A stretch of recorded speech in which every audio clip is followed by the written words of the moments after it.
Jadi kelihatan belatung.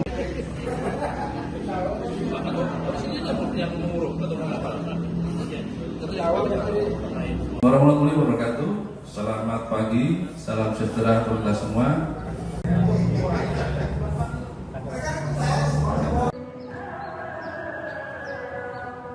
Di depan, kemudian bagian belakang itu bangunan kayu semua. Seperti video yang Anda saksikan, pemirsa, Polres Tanah Bumbu menggelar konferensi pers pengungkapan kasus pembunuhan berencana yang menimpa seorang pria asal Jawa Timur berinisial S yang berusia 48 yang dibunuh anak buahnya sendiri pada Jumat 20 Februari 2026. Tersangka MF yang berusia 25 tahun ditangkap setelah melalui serangkaian penyelidikan intensif pasca penemuan jenazah pada 14 Februari lalu berasal dari laporan masyarakat. Pembunuhan ini telah direncanakan pelaku sejak 30 Januari 2026 dan motif utamanya rasa sakit hati mendalam akibat perlakuan korban di lingkungan kerja. Informasi lebih lengkapnya sudah terhubung bersama kita rekan Muhammad Fikri, wartawan Banjarmasin Pos. Rekan Fikri, silakan informasi lebih lengkapnya dari Anda, rekan. Ya baik, selamat siang Tribuners.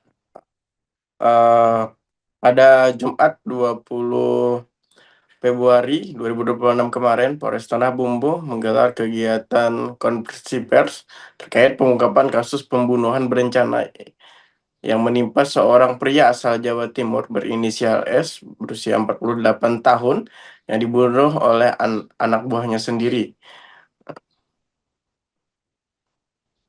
Sebelumnya disampaikan oleh Kasat Reskrim Polres Tanah Bumbu AKP Taupan Maulana bahwa tersangka berinisial MF 25 tahun ditangkap setelah melalui serangkaian penyidikan intensif pasca penemuan jenazah pada 14 Februari lalu yang berasal dari laporan masyarakat.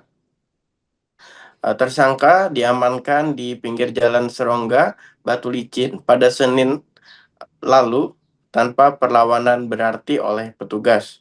Nah, dibeberkan oleh Taupan bahwa pembunuhan ini telah direncanakan pelaku sejak 30 Januari 2026 lalu.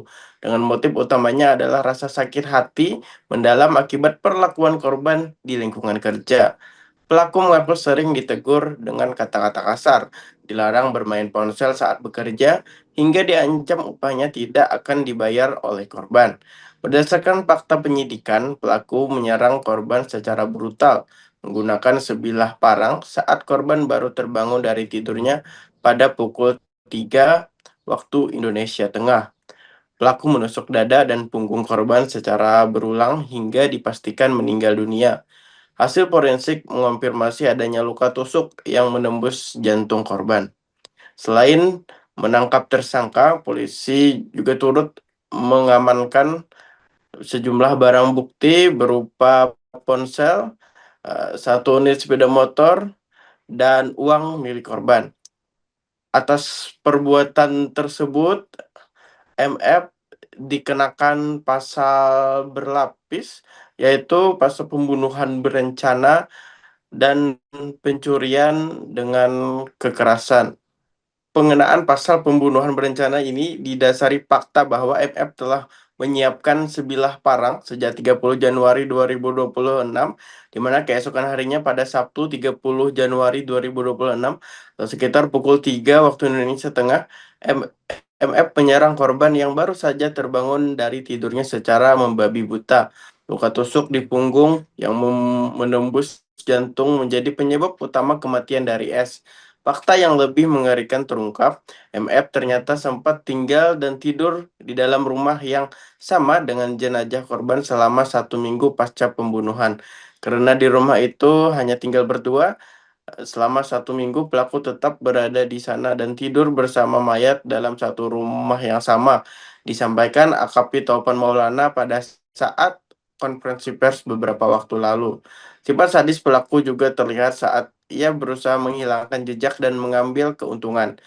Sebelum melarikan diri ke rumah rekan-rekannya, MF menggasak uang tunai sebesar 2 juta rupiah, membawa kabur motor Yamaha NMAX dan ponsel milik korban. Pelaku sempat menjual sepeda motor korban senilai 12 juta sebelum akhirnya berhasil diringkus oleh polisi. Kasus ini terbongkar setelah warga sekitar menaruh curiga karena korban tidak pernah keluar rumah. Saat didobrak, warga menemukan jenazah korban yang sudah membusuk dalam posisi telentang tertutup bantal. Kini MF harus mempertanggungjawabkan perbuatannya di balik jeruji besi sel tahanan Polres Tanah Bumbu, sembari menunggu proses peradilan yang mengancam dengan hukuman maksimal 20 tahun penjara. Mungkin itu dia informasi yang bisa saya sampaikan, Justina. Sudah mati dalam keadaan membusuk. Ya. Kemudian kejadian tersebut dilaporkan ke Piket SPKT Polres Tanah Bumbu. Kemudian tim Piket mendatangi TKP dibantu dengan unit identifikasi Satreskrim Polres Tanah Bumbu. Pada saat di lokasi, tim identifikasi melakukan serangkaian olah TKP dan kemudian dari hasil oleh TKP tersebut didapati beberapa indikasi kecurigaan bahwasanya bangkai mayat yang ditemukan ini meninggalnya secara tidak wajar. Oleh karenanya besok harinya kami dari Satreskrim Polres Tanah Bumbu meminta bantuan dari Laboratorium Forensik Polda Kalimantan Selatan.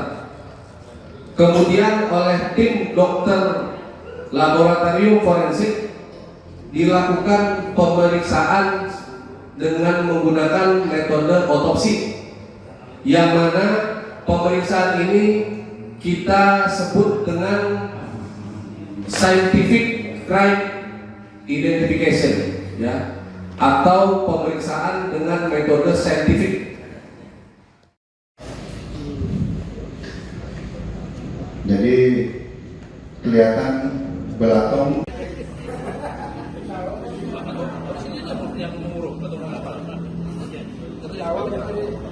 Warahmatullahi wabarakatuh. Selamat pagi, salam sejahtera untuk kita semua.